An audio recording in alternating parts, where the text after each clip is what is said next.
doing a lot of reading through Twitter and getting some of the feedback off last night's game. And I put up my review of the game. I tried to be as fair and objective in my analysis as possible and reading the situation for both teams, starting 11, players that came off the bench, and which manager went more full strength. That seems to be a massive debate amongst rival fans and Arsenal fans telling us that we went with our strongest team and they put out their under 15C team and whatnot. And they've got more to show at the Emirates, and I think that's absolutely true.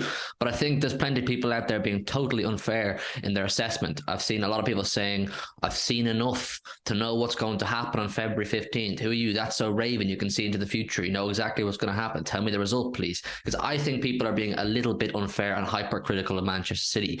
Were people just assuming we were going to go out and absolutely batter Arsenal last night because we put out a slightly stronger team than Arsenal? You have to look at Arsenal's team last night as well to understand that this was not a weak Arsenal team. It was a weakened Arsenal team, but it was also a weakened Manchester City team. Yes, we have problems with injury. We have problems with players not being in form and whatnot, but it was not City's strongest starting 11 they could field, and I'm well aware it wasn't Arsenal's either. Look at Arsenal's back four. You have Kieran Tierney, a very good player. Tomiyasu, a very good player. Gabriel, and the second half, of the whole second half, you had a Tierney, Gabriel, Saliba, and Tomiyasu, four very good players. Two of them the starting centre halves. The midfield, Thomas Partey played the first half. The second half, apparently he had an injury, couldn't play. Xhaka played the whole game. He's one of their starting players. Vieira is a decent player. Yes, he's not one of the starters. He had Nketiah, who's the main man up front, apparently a goal machine. Your defence is in trouble, so I'm being told. Saka absolutely locked down by Nathan Ake, and Trossard, who's obviously a very good player too. Is he all of a sudden just one of your B team players, not good enough to challenge for your first team? Trossard did not join Arsenal to be a B team player. He wants to fight with Martinelli, who came on in the second half and he played okay. He was struggling to break us down. He didn't have enough impact. Odegaard came on.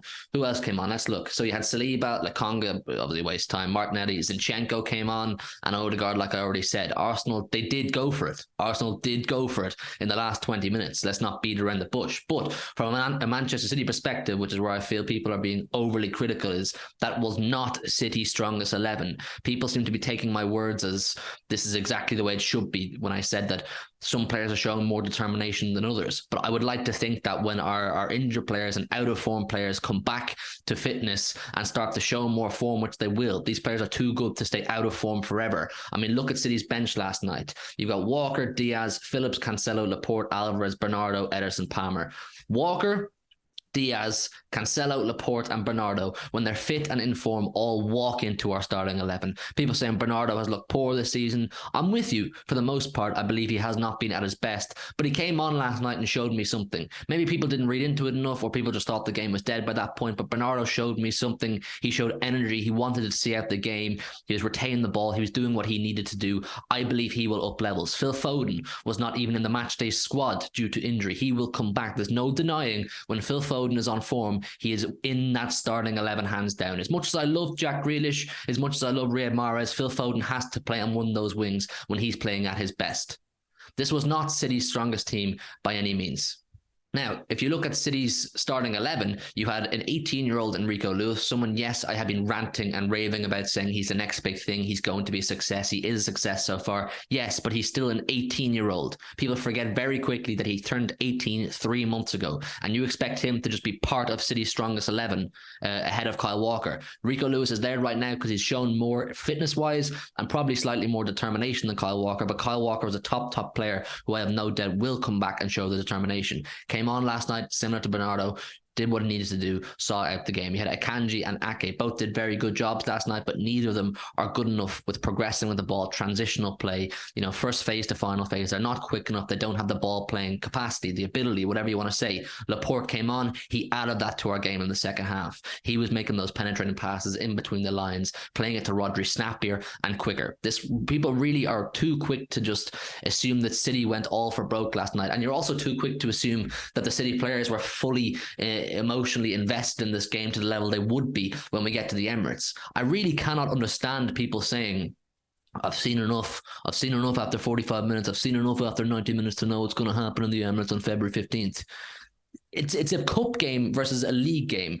whether you choose to accept it or not, it's perfectly abundantly clear that Pep will favour the Premier League and the Champions League, even though that's a conversation for further down the line when the time comes, over the FA Cup. Last night was just about getting through the game, hopefully avoiding injury. Both teams picked up an injury in a pretty key player. Thomas Partey apparently has a rib injury. He's going to undergo an MRI. We don't know what the story is there. John Stones a hamstring injury. Not ideal for either teams. I think it was a pretty semi-weakened, semi-strong team, whatever way you want to look at it, from both managers. Both managers went out to not get a thumping, and both managers went out to potentially get a win too. I think it was an extremely balanced game. I'm fully aware Arsenal will have levels to go up when we go to the Emirates. But if you think City don't have levels to go up either when we go to the Emirates, I'm telling you now, you're completely wrong. If you think we're going to turn up to the Emirates with the exact same, first of all, starting 11 that you saw last night, as well as with the exact same approach to the game and mindset to the game, I'm telling you right now, you're entirely wrong. We've done these title races.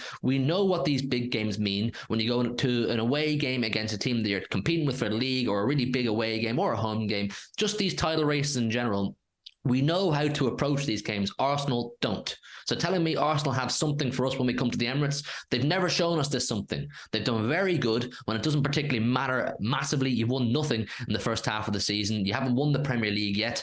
Show us what you can do then. I believe City will go up levels. I believe Phil Foden will come back. He will kick into gear. It's business time. It's end of the season time. Squeaky bump time. Time to click into gear.